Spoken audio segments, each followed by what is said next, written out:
Have you ever felt like you're just stuck in a loop? Reliving the same old patterns, the same reactions, the same emotions over and over again?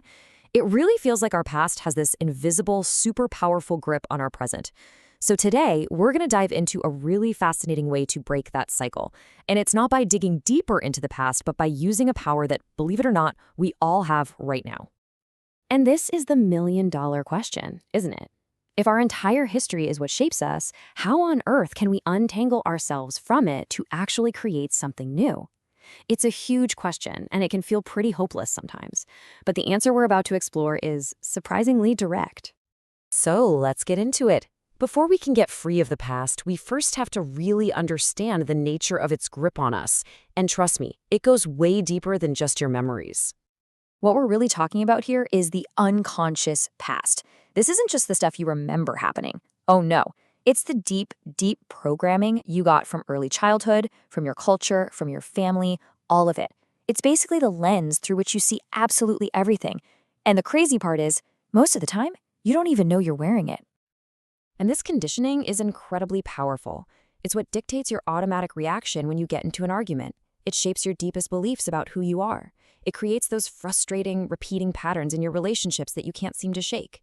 In short, this unconscious past is constantly pulling the strings in your life, right now. So, with all that, the logical next step seems obvious, right? We just need to analyze the past, figure it all out, and then we'll be free. But what if that common sense approach is actually a trap? This is the path most of us think we have to take. We truly believe that if we just spend enough time thinking about our past, analyzing every little detail, understanding exactly why things happened, eventually we'll be free. It makes perfect sense on the surface, but it might be leading us down a dead-end street. And this metaphor of a bottomless pit is just perfect. It totally captures why that kind of analysis so often fails. Because there's always more to uncover, right? Another memory, another angle, another layer.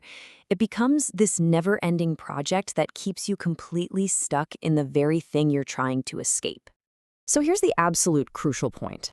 The idea that some future moment of perfect understanding is going to swoop in and liberate you, well, that's a delusion.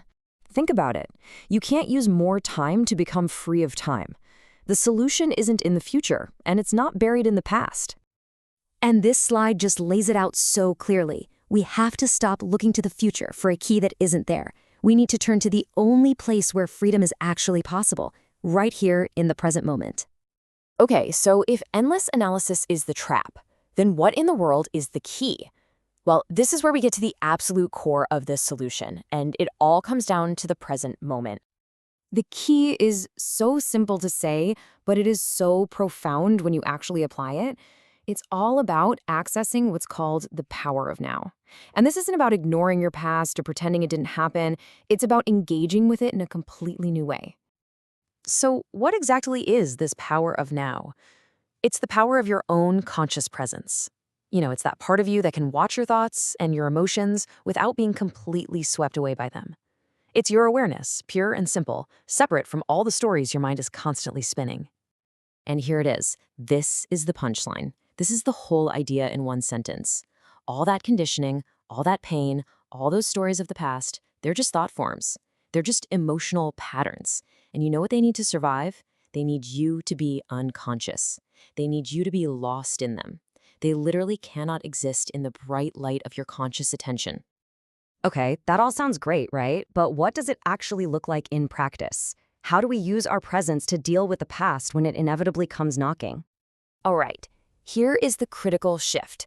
You have to stop giving your energy to the past as a bunch of old memories. Instead, turn your focus to how the past is showing up for you right now. As that flash of anger, that wave of sadness, that defensive reaction, that is the past alive and kicking in the present moment. So here's the playbook, the method. First, you just bring your full attention into the here and now. Feel your body, notice your breath. Second, when one of those familiar old reactions or emotions from your past conditioning pops up, you just notice it. And third, and this is the absolute game changer, you simply watch it. No judging, no analyzing, no trying to fix it. You just allow it to be there, in the light of your presence. Now, right about now, you might be thinking, hang on a second, what about understanding all this stuff? Don't I need to know why I'm this way in order to heal? And that is a really valid and important question. And the answer is that insights and understanding, while they might pop up as you get more present, but they're a side effect, not the cause. They're a bonus. The real power for change, the thing that actually dissolves the past, is your conscious presence itself. That's the transformative agent. So this really just sums up the entire approach perfectly. The search for who you are is not a history project. You don't find your true self by digging through the dusty archives of your memory.